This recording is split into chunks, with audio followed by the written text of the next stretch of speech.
What would you do if you discovered your wife was not just involved with one man, but with multiple men, including the husbands of her own friends, then publicly declared she wanted a divorce and acted like she was the one in control?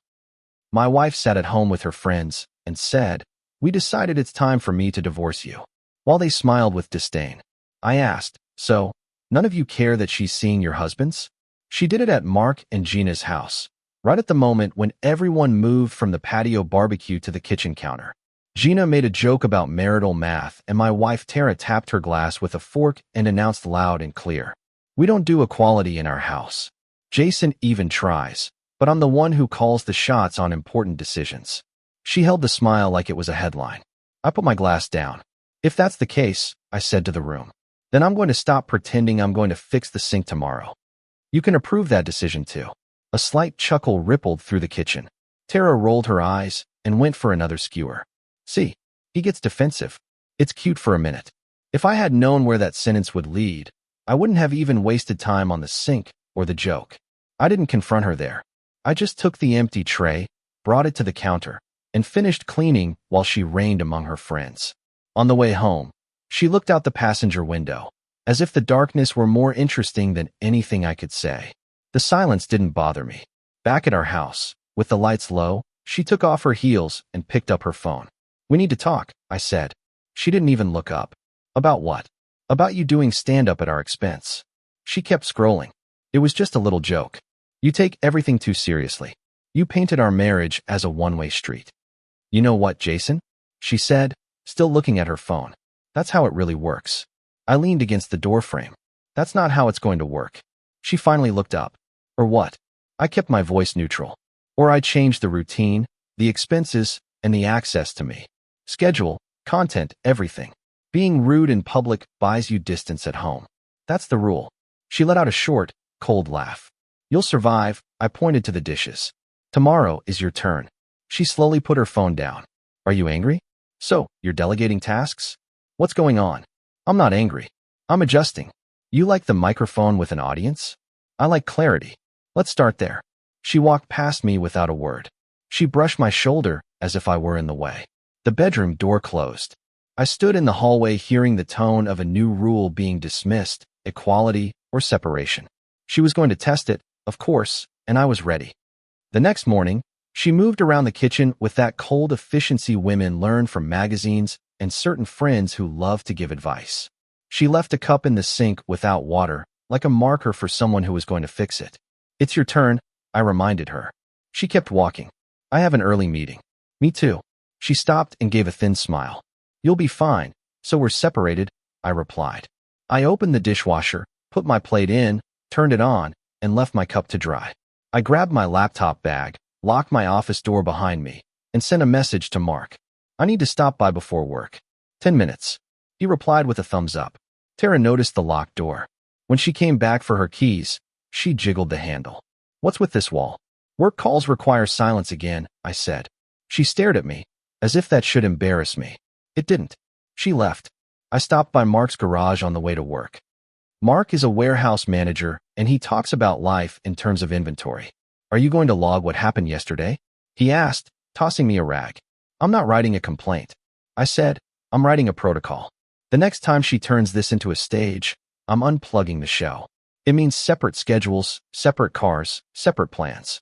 No more handing over my agenda for her to hit me with it." He nodded. "Control the distribution. I like that." We fist bumped, and I drove to the office with a clear head. The first week she got colder in small ways.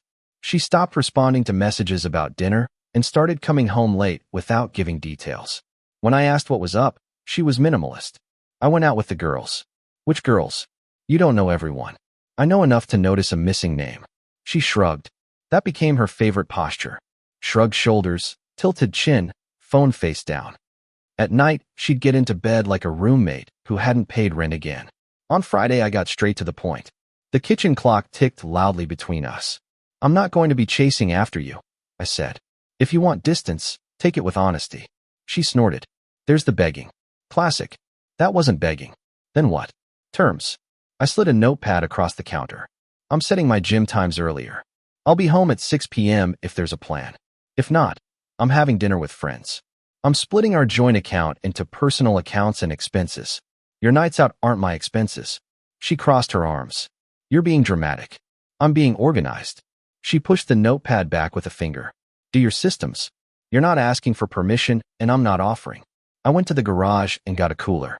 That weekend, I went fishing on the coast with Dave and Luis. I didn't send updates. I sent a message on Sunday night. I'll be back at 9 p.m. She read it and left me on scene. On Monday, she upped the sarcasm. She took calls at the dinner table and laughed at things I couldn't hear. When I asked who it was, she used her teacher voice. Don't interrupt me. I asked a normal question and moved on. She grabbed her bag. I'm going out with people who don't need an attendance list. Have fun. I went to the freezer and took out a frozen pizza. Starving is not a principle of mine. She came closer. You're not even curious, she prodded. I'm specific. If you want me to know, you'll tell me. If not, I'll spend my attention wisely. She rolled her eyes and left.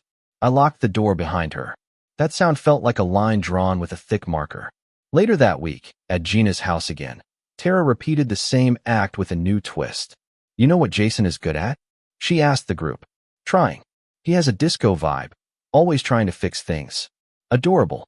Gina laughed too loudly. Then she looked at me. She's known me longer than Tara has. Everything okay? She asked. I took a sip of water and put the glass down slowly. I'm great, I said to the table. As of today, if anyone builds jokes with my name, they get my silence at home. I charge for the material.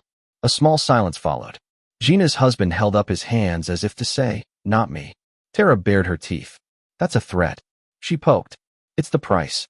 I said and stood up. Gina, thanks for dinner. I shook Mark's hand. I clapped him on the shoulder. See you on Thursday. On the way back, Tara turned up the music volume as if that would solve anything. At home, she turned off the car and finally looked at me. You can't humiliate me in front of my friends, she said, irritated. You did the opening. I did the closing, I replied. I warned you once. Next time I act without warning. This was the warning.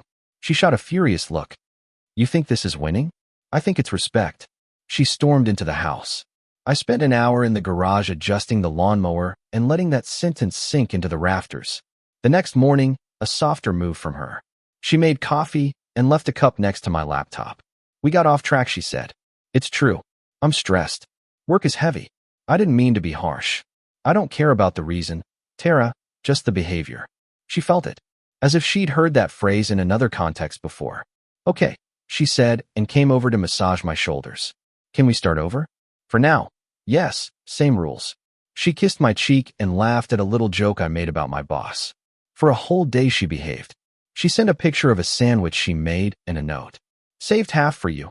I replied with a thumbs up. That night, she said she was going to meet 2 friends at a bar. I won't be late, she added. I promise. Let me know when you're on your way back. Sure. She left at 7 p.m. and came back at 2 a.m. No message. Her heels in the hallway sounded like a cheap alarm. I looked at the time and went to the door. You break promises fast, I said. You're 7 hours over. She dropped her bag. Don't start. Start what? The accounting. We've already split the ledger. She went to the sink and turned on the tap as if she needed the noise to argue. My phone died. Then the streetlights charged it, and I said, You were scrolling on the porch for 5 minutes. She looked over her shoulder. Are you watching me? I live here. Stop being controlling. I'm being precise. She went to bed. I didn't follow her. I sat at the table and made a new list. Plans I would no longer support. Places I would no longer frequent because I refused to be a stage prop. When the sun came up, my mood didn't need coffee. At work I had lunch outside with Dave, who talks like a retired technician. He listened and shook his head. She's imposing narratives. If you don't define one, she will. I did define one, I replied. She's testing the hinges. He chewed. What's the goal on her side? Power, maybe to exit with an advantage. He shrugged. Then stop funding the games. If she wants out, let her file the application. If she wants respect, let her act like it. Tired of talking, I told him, the next step is action. That night, another night out for her. No message, just a casual midnight wave. And the smell of a perfume I didn't buy. She kept her phone glued to her palm like a passport. Are you hiding something you'd be proud of? I asked. She walked past. Go to sleep, Jason. I did and said, woke up to the new roommate. She rolled her eyes. Jealousy is ugly. Disrespect is uglier. She took a blanket and went to the couch like a silent movie martyr. Fine by me, I slept. The next afternoon, I called a guy named Harris, recommended by Mark's cousin. Harris is the kind of private investigator who speaks in receipts, not theories. I sat across from him in a diner he chose, and he slid a short list of deliverables to me. Where she goes, who she meets, when. He summarized. No commentary, just data. Perfect. I replied. I don't need adjectives. Let me pause the story for a moment. If you're still listening, please click the like button on this video. That really helps YouTube show this story to more people. Thank you so much for the support. Now let's get back to the story. At home, I went into operational mode. I moved the important files from the home office to a locked bank safe deposit box. I put a second garage opener in my truck and got a new gym key. I sent a short message to Tara. Working late tonight. Don't wait up. I wasn't working late. I was just controlling my own time. Her reply came quickly. Okay. No emoji, no question, just okay. That told me what I needed to know. 2 days later, Harris sent a brief update. Patterns forming, he wrote. Full report soon. I kept my routine strict and my mouth shut. Tara tried another soft turn. She made lunch for me and left a post-it on the jar. Sorry about last weekend. I left the food in the work fridge for whoever wanted it. I sent her a simple thanks.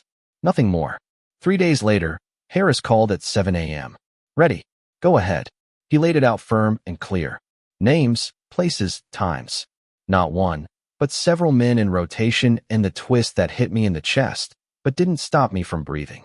The men were acquaintances, husbands of her closest friends, indifferent for each night out, no public displays, all discreet charms, photos, receipts. I listened without interrupting. When he finished, I said, email the package to my lawyer. I don't want this on my phone. You already have a lawyer calling in 10 minutes. He whistled low. You keep a sharp blade. Keep it out of my hand, I replied. I drove to a small office above a barbershop where a guy named Nolan works. Nolan doesn't talk like a lawyer. He talks like a mechanic.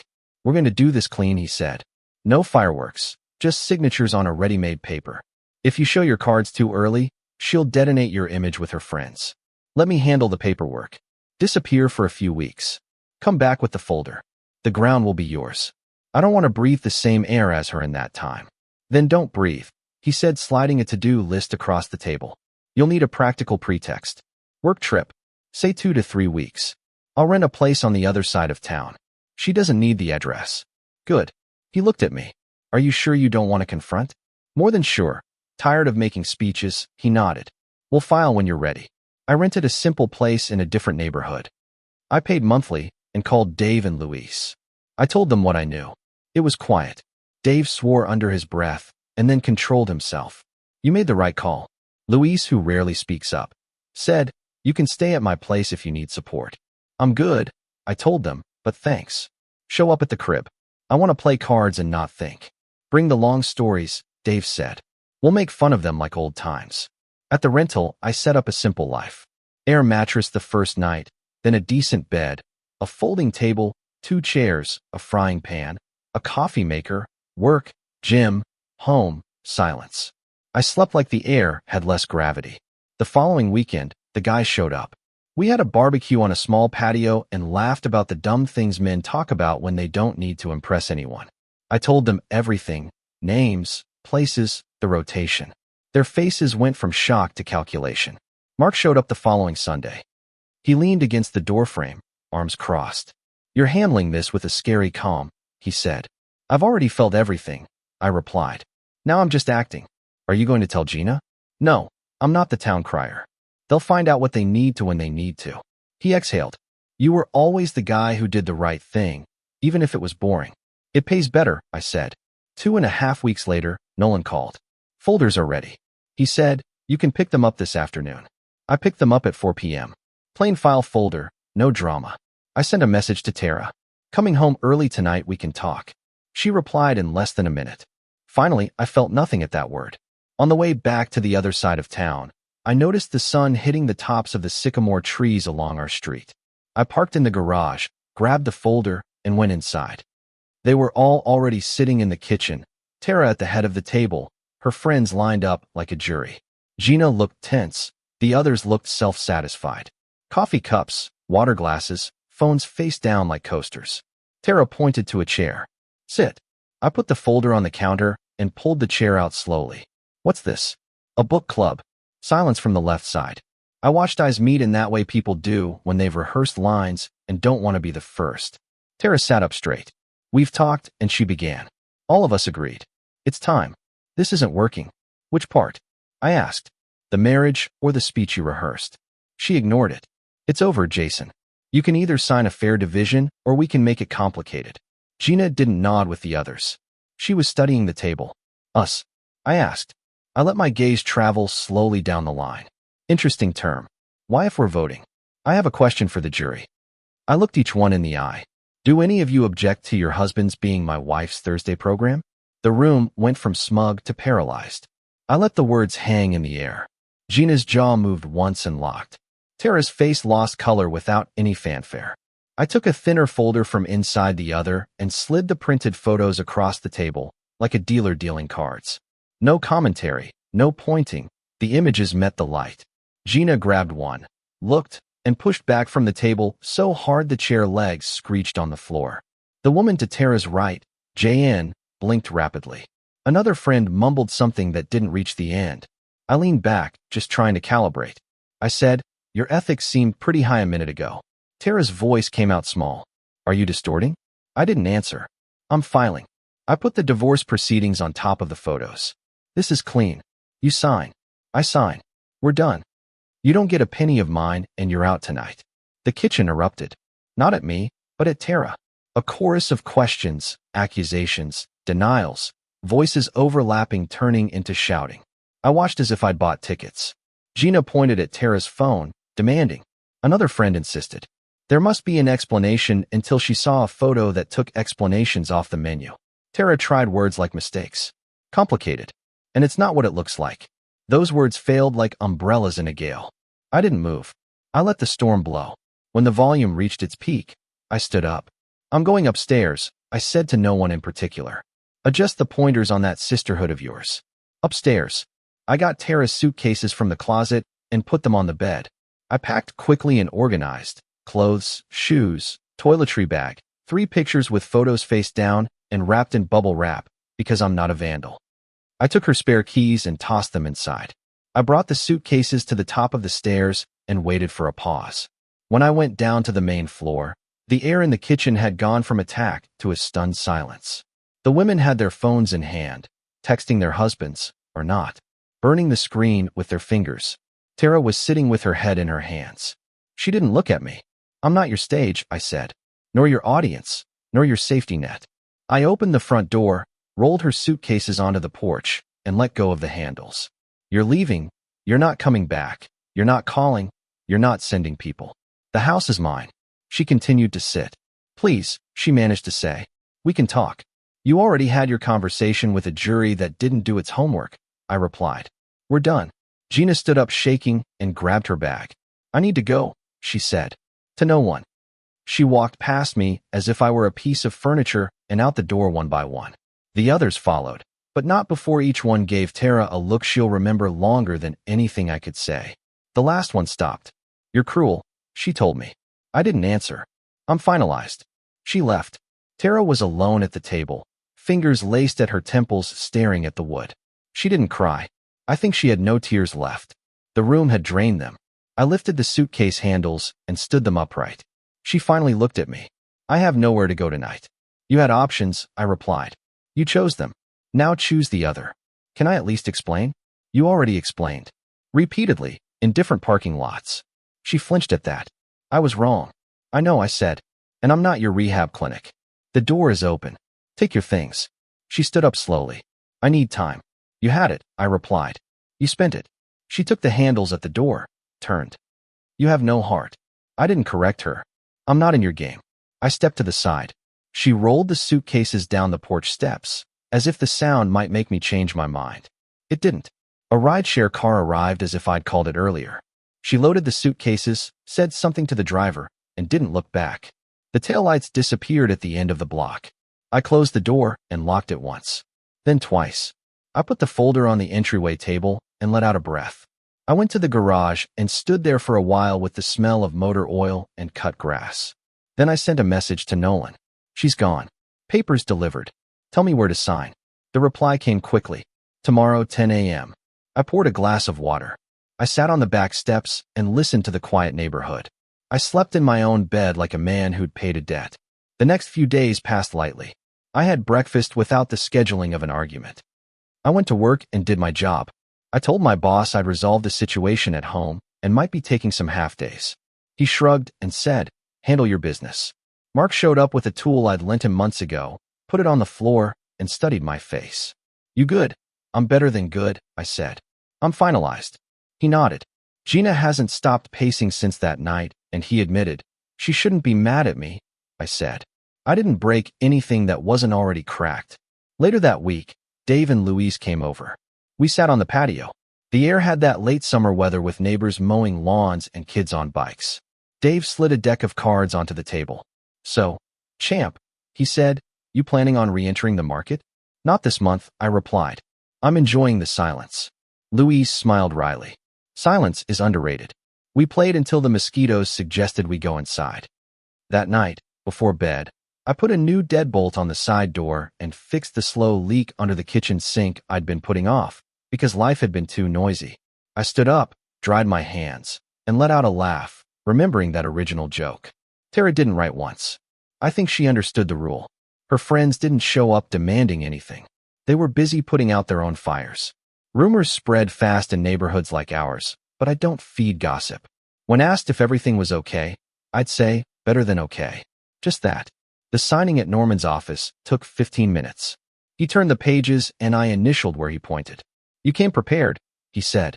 "I was finalized 3 weeks ago," I replied. "Good," he said. "Keep things boring and you'll keep your peace." I took my copy of the documents, paid his fee, and took a long drive home with the windows cracked.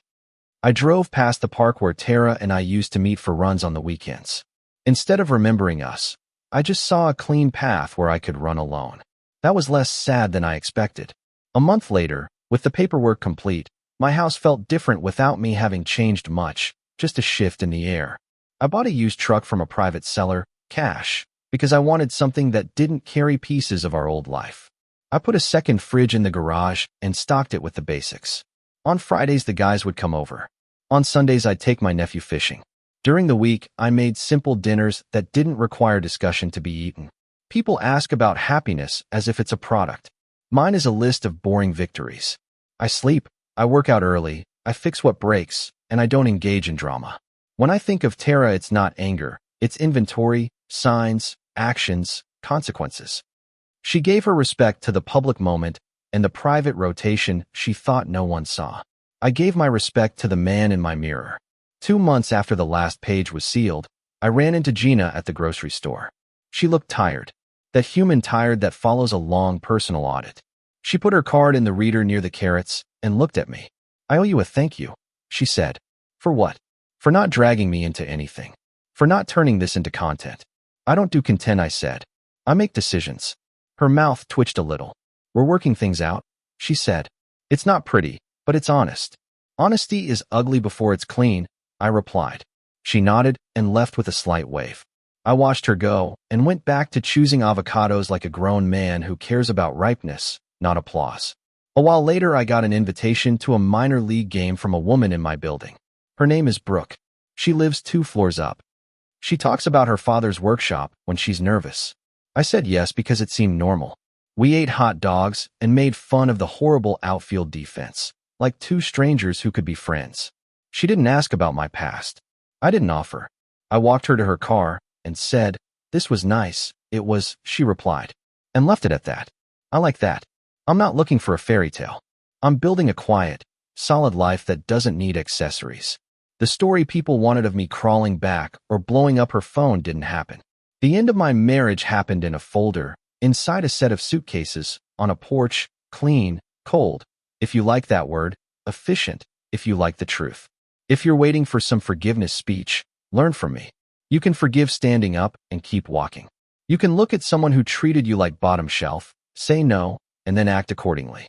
That's not rage, it's clarity. The last time I saw Tara was at a gas station weeks ago. She got out of a rideshare, saw me at the pump, and froze as if she'd been caught skipping class. She opened her mouth, closed it, and then walked towards me with that old confidence thinned out. "Now, Jason," she said, "can we talk for a minute?" "You can talk," I replied. "I'll listen for one." "It's not what you think," she started and stopped, realizing how many times she'd used that line before. I'm getting help," she said. "Instead, I'm trying. I hope that works out," I replied, "for you." She searched my face for weakness. "You were good to me," she tried. "I was good to us," I corrected. "You chose you." She looked at her shoes. "I missed the house," she admitted. "You missed the stage," I said. "Not the person." She flinched. "You don't need to be cruel." "This isn't cruel," I said. "This is the tone you get when respect is the currency and you paid with jokes." I finished fueling up, screwed the cap on, and stepped back. "Take care, Tara." "Is that it?" she asked. "That's the point," I said, and got into my truck. She stood there with the wind lifting her hair, as if it wanted to make that moment look better than it was. It wasn't. I drove home, parked, and carried a bag of groceries inside. I made dinner and ate on the back steps, watching the same sycamore trees that were green the day I came back with the folder. They don't change for drama. They change when it's time. I live better now. I have my house, my truck, my friends in the cribs. A workshop that's slowly filling up with tools I promised myself for years and never bought. Some weekends I call the guys for ribs. Others I close the gate and read in the garage while the neighbor's dog makes its rounds at its fence as if it owns the neighborhood. Work is steady. My manager gave me a new project because I stopped bringing static to the office. As for Tara, I heard from a neighbor she moved into a small place a few miles away. The same neighbor mentioned that some of those husbands moved out or moved into guest rooms. And that's all the news I need. I don't gloat. I don't check their lives. I don't check timelines. I tend to my own. If there's a lesson, it's this. Men waste years trying to get back what someone took on purpose. You can't convince anyone to respect you. You set the standard and you enforce it quietly if you can, loudly if you must. And when it's over, it's over. You don't hold the door, you close it, you lock it, and you walk to your own kitchen, where your own glass waits for your own water. When Tara put on that show at the counter, she thought I'd play along with the joke. I'd smile, put up with it, run after her, then beg for the script to change. I gave her one clear warning, and then I did something rare for my generation of men. I acted without drama. I cut off access. I set the terms. I left for a while, and when I came back, I brought paper and a clock. My final line to her, the one that closed the book, wasn't shouted. It didn't need volume. It needed weight. I stood by the open door while she held the suitcase handle and tried one more guilt-tripping line. "You have no heart," she said again. "No," I told her. And this time I smiled because the words fit exactly. "I'm just not yours anymore." She left. I stayed. And that was the difference that mattered. And there you have it, folks. What a delight of justice, right? The guy just became the boss of containment and resolved the marriage as if he were closing a corporate contract. Congratulations, Jason. You're the new icon of male therapy. He traded feelings for a manila folder and a block on WhatsApp. And Tara? Well, she thought life was a reality show, but she found out the audience gets tired when the protagonist becomes the villain. Moral of the story. If you want to play emotional games, make sure your opponent doesn't have a detective, a lawyer, and a collection of receipts in his pocket. And remember, kids, love is nice, but a good divorce settlement is forever.